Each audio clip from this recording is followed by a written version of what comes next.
오늘 연세의료원 교직원 예배에서 말씀 전할 수 있게 된 것을 아주 감사하게 생각하고 있습니다. 저희 어머니가 아직도 제게 말씀하시는 제 어린 시절 이야기가 있습니다. 제가 5살 때의 이야기입니다. 저도 아직 생생하게 아직까지 그 이야기가 기억에 남아 있습니다. 시골교회 목사님이셨던 아버지는 어머니와 함께 교인 신방을 가셨고 저는 혼자서 교회와 집을 지키고 있었습니다. 지나가던 아버지 친구가 혼자서 집을 지키고 있던 제가 기특했던지 제게 1,000원을 주셨습니다. 당시 1,000원은 아이에게 큰 돈이었고 아마 지금 환산하면 한 10,000원의 가치가 되지 않을까 싶습니다. 근데 아직 5살밖에 되지 않은 저는 그 돈으로 동네 슈퍼마켓에 가서는 빨래 비누며 빗자루며 쓰레받기며 이 가정을 위해 필요한 생필품을 생활용품들을 구매해 왔습니다. 조그만 아이가 과자와 사탕을 살 만도 한데 저는 시키지도 않은 일을 했던 것입니다. 제가 생각해도 참 미련한 짓이었습니다. 지금도 어머니는 제가 어머니를 섭섭하게 해드릴 때마다 그때 이야기를 떠올리시면서 참 그때는 우리 아들 착했는데 라고 말씀하십니다. 근데 나이가 들면서 그때가 미련하지만 참 순수했다라는 생각이 듭니다.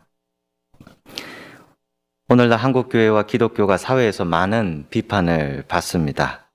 코로나 상황에서 그 비판은 더 거세지고 있어 한국교회에 대해 어두운 전망을 내놓는 학자들이 참 많아졌습니다. 그 비판은 어느 정도 타당하고 또 설득력이 있습니다. 한국교회는 그리고 기독교는 지나치게 힘을 추구해 왔습니다. 사랑과 용서를 베풀어야 할 교회에 사랑과 화해가 없습니다. 기독교가 세상을 안내할 진리와 바른 길을 제시하고 보여주지 못하고 있습니다. 이렇게 오늘날 기독교가 비판받고 비난받는 데에는 목회자의 그리고 교회의 실수와 잘못이 있을 것입니다. 그러나 기독교가 전하는 좋은 소식, 곧 복음 속에는 사람들이 그것을 꺼려할 수 있는 요소들을 갖고 있습니다. 심지어 사람들은 교회의 가르침 자체를 매우 싫어하고 사실은 미워할 수 있습니다. 왜냐하면 복음이 세상 사람들의 눈에 어리석고 미련해 보이기 때문입니다. 고린도전서 1장 23절에서 그래서 바울은 이렇게 이야기했습니다. 우리가 십자가에 못 박힌 그리스도를 전하니 유대인에게는 거리끼는 것이요 이방인에게는 미련한 것이로되. 복음은 사람들의 눈에 미련해 보입니다. 복음은 사람들에게 거리끼는 것이 되기도 합니다. 그렇다면 어떤 이유에서 복음은 사람들의 눈에 미련하고 어리석게 보일 수밖에 없을까요? 복음은 무엇보다 약함의 이야기이기 때문에 사람들에게 미련해 보입니다. 이사야 53장 2절과 3절은 이렇게 이야기합니다. 그는 주 앞에서 자라나기를 연한 순 같고 마른 땅에서 나온 뿌리 같아서 고운 모양도 없고 풍채도 없은즉 우리가 보기에 흠모할 만한 아름다운 것이 없도다. 그는 멸시를 받아 사람들에게 버림받았으며 강고를 많이 겪었으며 질고를 아는 자라. 마치 사람들이 그에게서 얼굴을 가리는 것 같이 멸시를 당하였고 우리도 그를 귀히 여기지 아니하였도다. 우리가 선포하는 복음은 약함의 이야기입니다. 우리가 구원자로 믿는 예수님은 하나님의 아들이지만 여관에 있을 곳이 없어서 말구유에 태어나신 분입니다. 그분은 목수의 아들이셨으며 평생 가난한 삶을 살아가셨습니다. 예수님은 세상에서 대우받지 못한 사람들을 제자들로 선택해서 결국 그들 모두에게 배신을 받았습니다. 사람이 경험할 수 있는 가장 큰 고통 중에 하나는 신뢰하고 믿었던 사람들로부터 배신받는 경험일 것입니다. 예수님께서 십자가에 달리셨을 때 십자가의 밑에 있는 사람들은 예수님을 조롱했습니다. 당신이 하나님의 아들이거든 스스로 내려와 보라고, 자신 스스로는 구원할 수 없다고 예수님을 모욕했습니다. 그야말로 복음의 이야기는 약하신 분에 대한 이야기가 아닐 수 없습니다. 교회는 그 약하신 분을 구원자라고 이야기합니다. 그렇게 부귀와 영화, 힘과 권세를 사랑하는 세상에서 복음은 아주 미련하고 어리석어 보이게 되어 있습니다. 성장과 효율을 강조하는 세상에서 복음은 좋은 소식이 아니라 아주 미련하고 어리석은 이야기로 이해될 수 있습니다.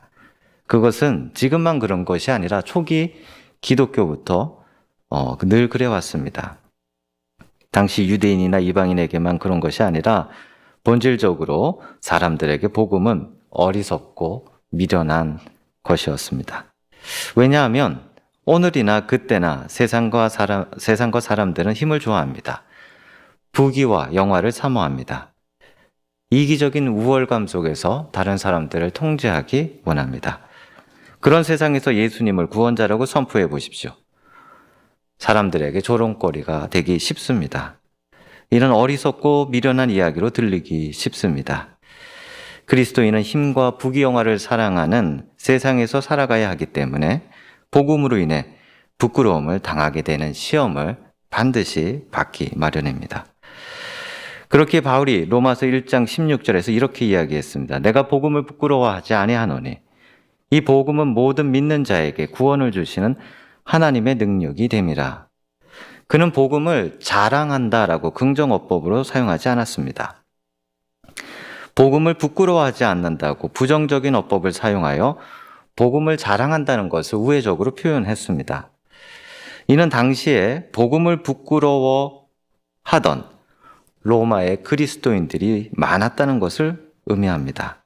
그것도 그럴 것이 웅장하고 화려한 궁전이 있는 곳, 최고의 부와 사치를 누리던 그곳에서 세상을 구원할 분이 로마의 한 총독 빌라도에 의해 십자가에 달린 예수님이라고 전한다고 생각해 봅시다.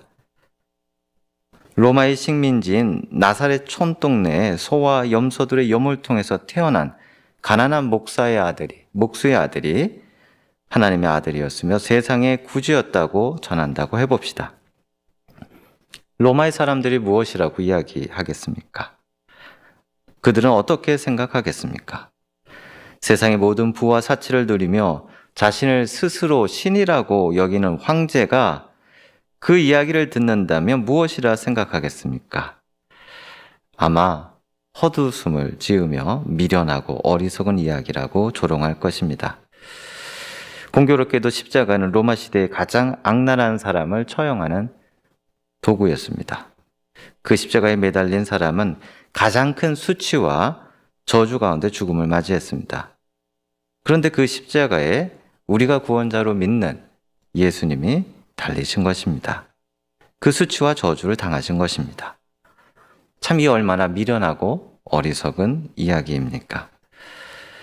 그렇게 바울은 로마에서 그리스도인이 된 사람들에게 복음을 부끄러워하지 않기를 당부하기 위해서 아주 우회적인 방식으로 복음을 자랑한다라고 말하지 않고 내가 복음을 부끄러워하지 않는다라고 이야기했던 것입니다.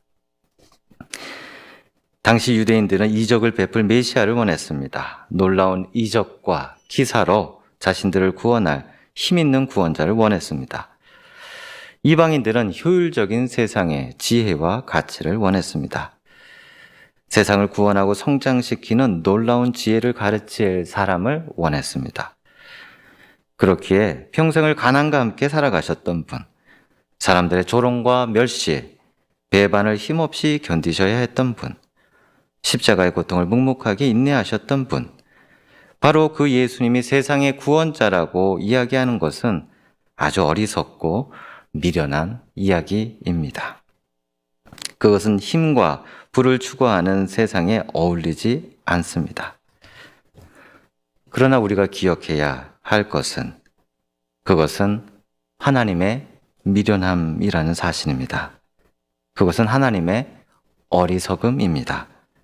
하나님의 미련함이 세상의 가장 지혜로운 것보다 더 지혜롭고 하나님의 약함이 세상의 그 어떤 것보다 세상의 그 어떤 강한 것보다 더 강합니다. 우리가 복음을 받아들이고 예수님의 제자로 살기로 결심했을 때 저와 여러분도 아마 이와 동일한 시험을 받게 될 것입니다. 우리가 십자가의 도를 따라 겸손하고 또 인내하며 살아갈 때 사람들이 물어봅니다. 예수가 돈이 되냐고, 또 예수가 밥을 먹여주냐고. 물론 가끔 교회 절기 때마다 교회에서 떡도 주고 밥도 주고 뭐 그렇게 하는 것은 맞는 이야기지만 실제로 그들의 비난은 맞는 이야기입니다. 주님 따라가는 길은 겸손과 인내의 길입니다. 힘이 있어도 참아야 하고 또 힘을 사용할 수 있어도 겸손해야 합니다. 그러나 기억하십시오. 그것은 하나님의 미련함입니다. 그것은 하나님의 약함입니다. 그것이 세상의 그 무엇보다 우리를 더 지혜롭게 하고 더 강하게 합니다. 이사야 53장 4절과 5절은 이렇게 이야기합니다. 그는 실로 우리의 질고를 지고 우리의 슬픔을 당하였거늘 우리는 생각하기를 그는 징벌을 받아 하나님께 맞으며 고난을 당한다 하였노라. 그가 찔림은 우리의 허물 때문이요 그가 상함은 우리의 죄악 때문이라. 그가 징계를 받음으로 우리는 평화를 누리고 그가 채찍에 맞음으로 우리는 나음을 받았도다.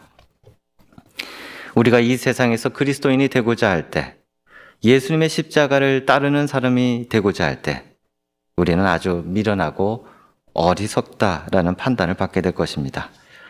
왜냐하면 우리는 예수님께서 그렇게 하셨듯이 사람을 사랑하려고 노력할 것이기 때문입니다. 나를 해하고 아프게 한 사람까지 우리는 예수님을 따라 용서하려고 애쓸 것이기 때문입니다. 이 얼마나 연약하고 어리석은 일입니까? 연세 세브란스 병원의 역사를 한번 보십시오. 제가 조사한 바에 따르면 세브란스 병원은 1885년 미국인 선교사 호레이스 알렌이 강혜원을 세우면서 시작되었습니다.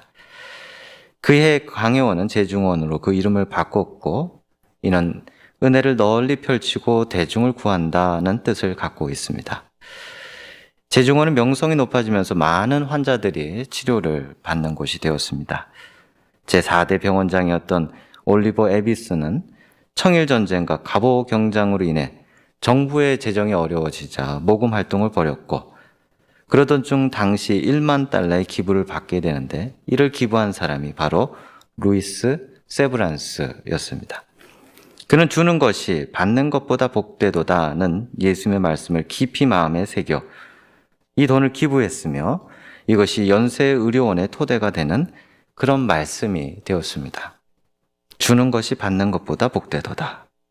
참 어리석고 미련한 이야기일 것입니다. 하지만 이렇듯 연세의료원은 세상에 소외되고 가난한 사람들을 위한 미련하고 어리석어 보이는 희생과 봉사의 정신으로 시작되었고 지금은 하나님의 축복으로 이처럼 세계 그 어느 대학과 병원에 비해도 모자람이 없는 그런 대학과 병원으로 발전했습니다. 만약 연세의료원이 이런 사랑과 희생의 정신을 잃게 된다면 분명 그 힘을 잃게 될 것입니다. 오늘 성경 말씀은 연세의료원이 그리고 우리 기독교인들이 어디에 자신의 토대를 두어야 하는지를 보여주고 있습니다. 연세의료원과 세브란스 병원이 세상에 소외되고 가난하고 연약한 사람들을 위해 베푸는 곳, 차별받고 힘이 없어 쓰러져가는 자들에게 빛이 되고 함께하는 곳이 될 때 하나님께서 세브란스 병원을 하나님의 지혜와 또 강함으로 채우실 것입니다. 사랑하는 연세의료원 여러분, 때로 우리가 예수님의 삶의 방식과 가르침을 따라가다 보면 뜻하지 않게 사랑을 베풀어야 할 때가 있습니다. 나의 사랑하는 방식이 아니라 다른 사람이 사랑하는 방식에 나를 맞추기 위해 나를 내려놓고 또 나를 포기해야 할 때도 있습니다. 내게 상처 준 사람을 너그럽게 용서해야 할 때가 있습니다. 서로 다투었지만 그리스도의 사랑으로 먼저 화해의 손길을 내밀어야 할 때가 있습니다. 그것은 미련하고 어리석은 일입니다. 그러나 우리가 가장 낮은 자의 모습으로 낮은 곳에 임하신 예수님을 믿기 위해 미련한 자가 되어야 한다면 미련한 자가 되어야 할 것입니다. 우리가 예수님의 삶과 십자가를 따라가기 위해 약한 자가 되어야 한다면 약한 자가 되어야 할 것입니다. 그러나 기억하십시오. 그것은 하나님의 미련함입니다.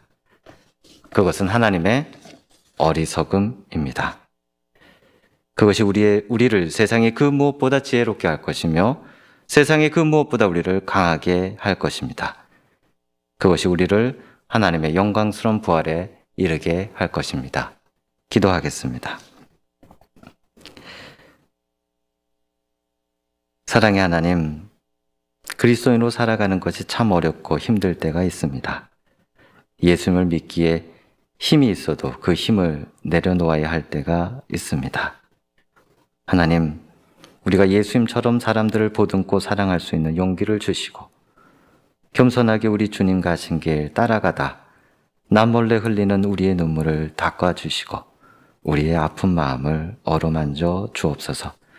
이 모든 것을 우리 주 예수 그리스도의 이름으로 간절히 기도하옵나이다. 아멘.